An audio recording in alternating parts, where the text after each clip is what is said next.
Je sais plus comment on fait. Je sais plus comment on fait. Hey, comment ça va? Aujourd'hui, on se retrouve pour une petite vidéo. Déjà, bonne année 2021. On va dire... Ouais, bonne année quand même, hein, on va rester classique. On croise les doigts pour que ça se passe bien. Ou mieux. Au mieux. Voilà, donc aujourd'hui, ça fait longtemps que je suis pas venu ici. Ça fait longtemps que j'ai pas filmé. Ou... I don't know why, je sais pas pourquoi. Si, j'avais pas le moral. Enfin, j'avais pas envie en fait.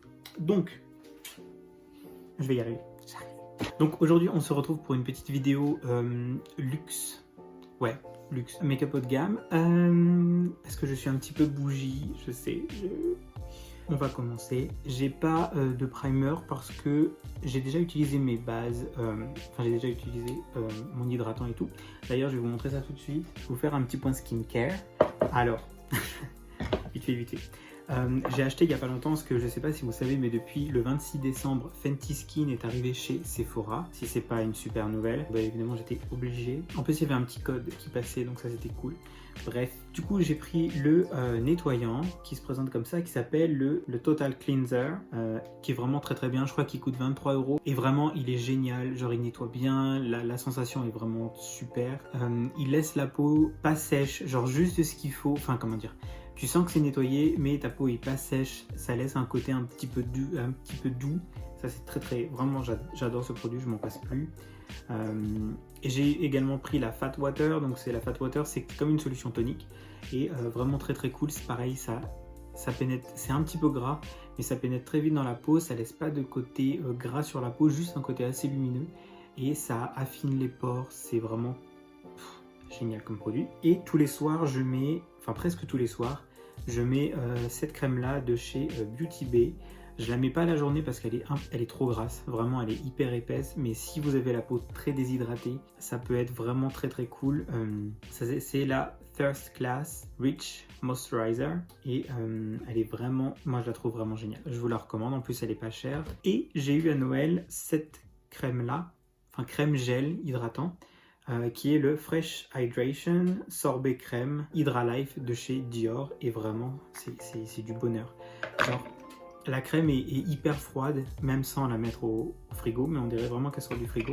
Et donc ça se présente comme ceci. Elle est un petit peu collante, mais elle a un côté, enfin elle est un petit peu collante au début, mais après elle reste pas collante. Moi je la trouve vraiment très bien. Elle hydrate bien sans qu'on sente en fait qu'on a trop de crème. Très léger, c'est très agréable et je pense que voilà, c'est vraiment de la bonne qualité. Donc je vous conseille vraiment, petite pépite, les produits Fenty Skin, magnifiques. Donc aujourd'hui, comme je vous ai dit, c'est un full face make-up haut de gamme, donc make-up luxe. Donc on va commencer. On va commencer par appliquer le Hollywood Flawless Filter de chez Charlotte Tilbury, qui est donc une sorte de base illuminatrice en même temps highlighter et qui est vraiment juste magnifique. Je m'en passe plus, même les jours où je mets pas de make-up, j'en porte. Donc moi ce que je fais, c'est que j'en mets, j'en ai mis un petit peu. Je le mets avant le fond de teint, donc j'en mets sur mes points où je mettrais de l'highlighter normalement. Sur le bout du nez, j'illumine aussi à cet endroit-là. Ouais, c'est à peu près tout. Là, c'est pas nécessaire. J'illumine l'arc du Cupidon. Et des fois, j'en mets un tout petit peu, genre là, vraiment à l'intérieur de l'œil pour venir illuminer. Déjà un petit peu pré-illuminé. Le coin interne de l'œil. J'ai déjà plaqué mes sourcils. Je vais pas les faire. Je les ai plaqués avec de la colle. Donc la colle, c'est pas très luxe. Donc c'est pour ça que je vous ai pas montré ça. Mais voilà, donc après je viens blender classique hein, avec un beauty blender. Enfin un beauty blender, c'est la Battle Blend de chez Johannes Beauty. Voilà, si vous me suivez, vous savez déjà que j'adore cette marque.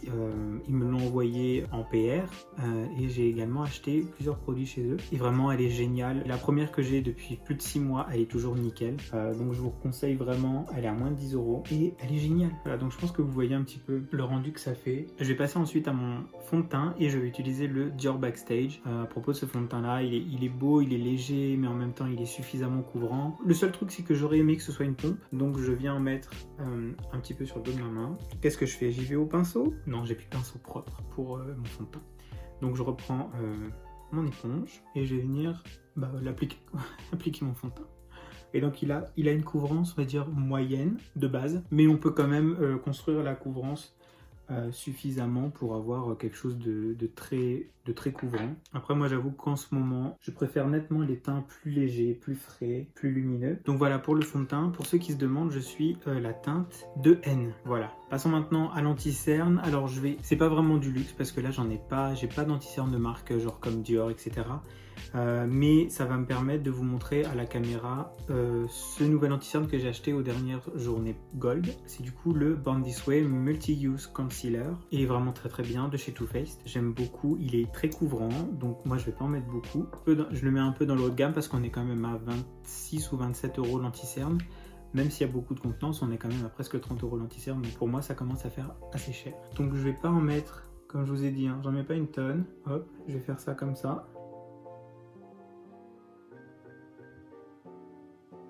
Je viens le blender dessus parce que je trouve que des fois par contre il sèche un petit peu, enfin il est beaucoup moins sec que par exemple le Shape Tape, mais j'ai pas envie que ça fasse de marque.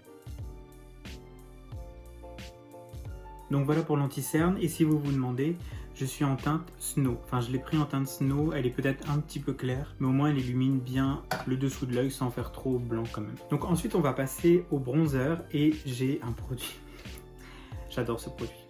J'ai un produit de chez Chanel, si vous me suivez un petit peu sur Instagram, je vous l'avais présenté. Donc c'est le Chanel, c'est le Soleil Tan en fait. Le Soleil Tan, ça fait des années que ça existe, ça fait peut-être même des dizaines d'années que ça existe. Un produit phare de chez Chanel. Maintenant, il fait partie de la collection Les Beiges. Ils ont changé, et je crois qu'ils avaient changé la formulation aussi, et la teinte légèrement. Mais bon, je ne vais pas vous parler de l'ancienne formule et de l'ancienne version qui était juste Soleil Tan. Parce que je la connais pas. Donc j'ai ce bronzer là, donc qui se présente dans un gros pot comme ça. On a quand même 30 grammes de produit, ce qui est pas mal, fait en France et tout, donc ça c'est cool, on aime. Et ça se présente comme ceci. Alors là c'est extrêmement sale, je sais, mais je sais pas comment faire autrement. Pour le prélever, je prends un pinceau à fond de teint comme ça, et évidemment dans le pinceau il y a toujours un petit peu de poussière, etc. Et là du coup, comme c'est un produit crème, tout est venu se mettre dedans. Donc je viens prendre comme ça. Alors le seul petit problème, on va dire, avec le Soleil Tan, c'est qu'il n'existe qu'en une teinte. Voilà, ça fait des années qu'il existe qu'en une seule teinte. Ils disent que c'est universel, mais on sait que c'est pas universel. Je pense que Chanel ils vont pas changer maintenant, mais en tout cas le produit est très très cool. Il devrait élargir la gamme complètement. Je vais l'appliquer du coup comme ceci, comme si j'appliquais un bronzer. Hein. Je trouve que c'est une formule qui est vraiment très très belle, ça se blende bien. Alors c'est assez, vous allez le voir, hein, c'est assez orangé, vous voyez, c'est très très chaud. Moi j'aime beaucoup les bronzers assez chauds. Ça me dérange absolument pas. Je vais pas le descendre trop, sinon ça va m'affaisser un peu le visage. Donc on voit quand même bien la différence. Puis c'est pareil, vu la quantité, je pense que vous en avez pour des mois et des mois. Il y a des petites particules de paillettes qui sont quand même assez visibles.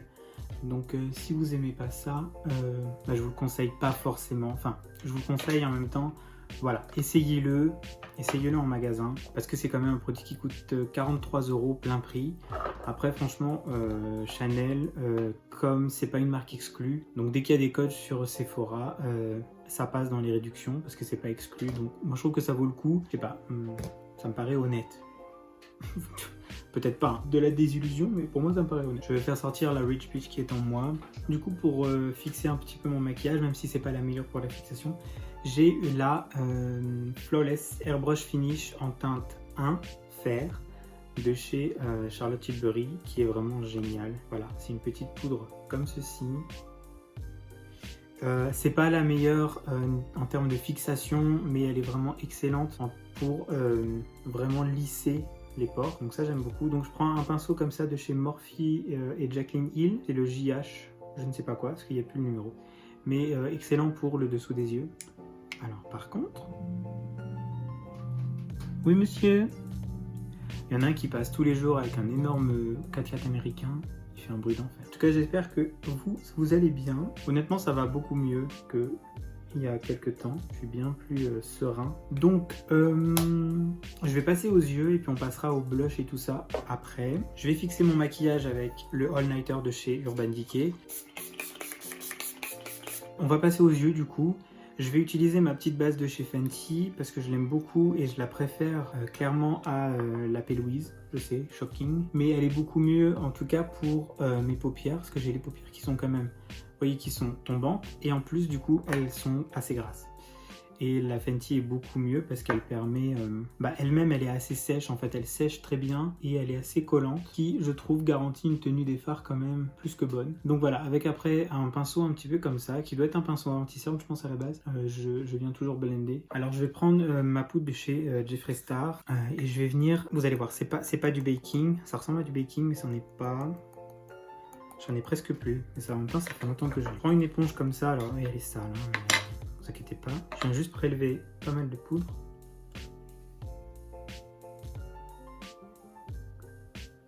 Et je vais venir juste fixer mon anti-cerne comme ça. Voilà, ça va déjà un petit peu plus lisser. Je vais les laisser 2 secondes. J'aime bien faire ça en général juste en dessous des yeux. Vraiment juste pour l'anti-cerne. Sinon ça a tendance à bouger assez rapidement. On va passer au fard à paupières. Et j'ai 2 palettes à vous présenter. Voilà, c'est mes 2 palettes, je pense, les plus haut de gamme. Du moins qui sont des marques haut de gamme. Tout d'abord, pour faire la base un petit peu de mon look, je vais utiliser la Dior Backstage. Celle-ci qui est très jolie, très neutre évidemment, hein, très simple. Donc c'est la Warm Neutrals, donc neutre chaud. C'est très joli, c'est une palette que qu'on avait offert à ma mère pour Noël il y a peut-être 2 ans maintenant. Mais en fait elle s'en sert pas, elle a les yeux très sensibles donc elle préfère les fards crème par exemple. Donc elle me l'a plus ou moins donné. Et j'ai une autre palette que je vais utiliser juste pour les lumineux, qui est la Pat McGrath Celestial Divinity, qui est donc sa collection de Noël et qui se présente comme ceci, qui est juste magnifique. Donc on a 18 teintes si je dis pas de bêtises, et on n'a que 3 mats. Donc c'est vraiment une palette à utiliser, je trouve, pour les lumineux, parce que clairement je trouve que les mats sont pas terribles. À chaque fois que j'utilise les mats de cette palette, j'ai l'impression de rater mon look. Je sais pas pourquoi, il n'y a que 3 mats, donc ça va. C'est pas trop une grosse perte. Et donc ces petites palettes là coûtent je crois 45 €. Et celle-ci par contre elle est en vente sur le site officiel de la marque à 82 € et sur Sephora à 100 €. Donc ils se font plaisir. Moi je l'avais eu avec un petit code, il y avait un code 10%, donc c'est pas grand chose 10%, mais arrivé à 80 €, ça fait quand même presque 10 € de réduction. Donc voilà, j'avais complètement craqué, pas raisonnable du tout, mais je regrette. Pour l'instant, franchement, je regrette pas du tout. C'est parti, je vais appliquer mes petits neutres déjà. Alors, je vais prendre un pinceau. On va faire un look très simple, un look très, on va dire glam. Hein. Alors, par quoi je vais commencer? Alors, dans cette palette-là, dans toutes les palettes Dior Backstage, il y a une petite base intégrée que je ne vais pas utiliser. Moi, je trouve ça très sale de mettre un produit crème à côté des produits poudre. Donc, je vais déjà utiliser cette teinte-là, voilà, celle-ci, juste histoire d'unifier ma paupière et de fixer ma base, même si ma base est assez sèche. Je vais utiliser maintenant le ocre qui est ici, qui est un très beau orangé ocre. Alors la pigmentation de ces palettes est, je dirais, normale, rien d'exceptionnel, pas mauvaise non plus. C'est quand même bien. Ils sont très faciles à utiliser, voilà. Ils sont pigmentés, mais faciles d'utilisation. Donc c'est toujours quelque chose d'appréciable, je pense. J'adore cette couleur, vraiment la couleur est très belle. Je vais prendre la teinte qui est la plus foncée là, celle-ci, pour intensifier mon coin externe, juste légèrement.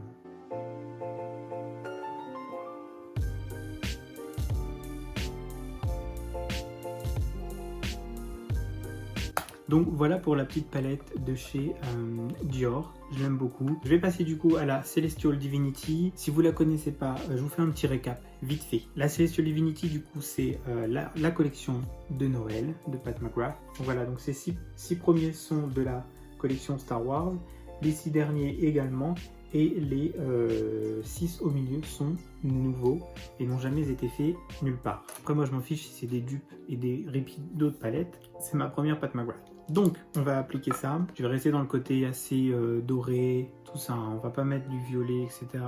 Si je mets le rouge, je crois que je vais mettre le rouge en coin externe. Je vais tout appliquer au doigt parce que je trouve que c'est la meilleure façon d'appliquer des fards Pat McGrath. Donc je vais appliquer le rouge qui s'appelle comment?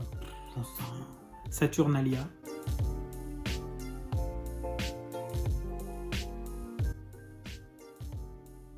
On est pas mal, et du coup, après la teinte Saturnalia, je vais venir prendre, comment il s'appelle? Galactic Gold, qui est celui-ci, comme ça. Regardez ça.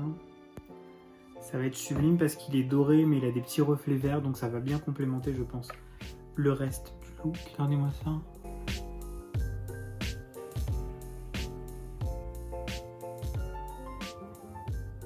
Et c'est pas fini. Et en coin interne, je vais prendre cette teinte-là, qui s'appelle Cosmic. Et je vais venir appliquer la teinte qui s'appelle comment? Lunar Champagne en arcade.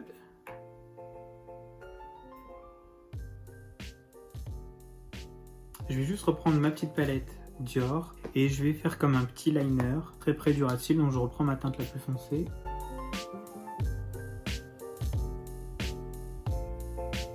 Donc voilà pour le make-up des yeux. Par contre j'ai pas de mascara haut de gamme, donc je vais utiliser mon mascara de chez Kiko, qui est pas ouf, mais bon ça fera le taf. Et pour l'highlighter, je vais utiliser la palette Pure Gold de chez Dior Backstage, que j'adore, qui est vraiment super belle. Et je vais utiliser, pour l'appliquer, je vais utiliser un pinceau de chez Kaleidos Makeup. Et je vais prendre la teinte la plus claire, la plus neutre. Faut aimer les highlights avec des paillettes. Si vous n'aimez pas, vous n'aimerez pas ces palettes.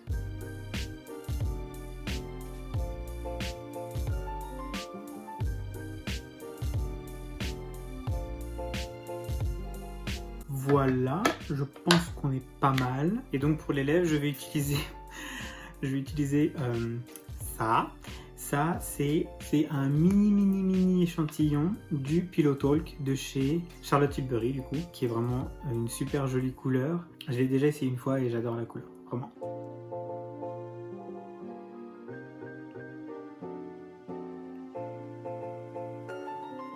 Et histoire de finir, je vais appliquer un petit gloss de chez Fenty. Voilà pour ce full face make-up luxe haut de gamme. J'espère que la vidéo vous a plu. Si c'est le cas, n'hésitez pas à la liker, à la partager, à commenter. Dites-moi quelque chose dans les commentaires, peu importe. J'espère que mon petit retour vous plaît. J'espère que je vais être aussi capable de poster plus souvent, plus régulièrement. Je vais vraiment essayer, je vous promets rien, parce que sinon les gens vont être déçus. Donc voilà, j'espère que la vidéo vous a plu, j'espère que ce petit make-up vous a plu. Voilà, rejoignez-moi sur Instagram. Je vous souhaite une excellente journée ou une excellente soirée et on se retrouve très bientôt dans une nouvelle vidéo. Bye.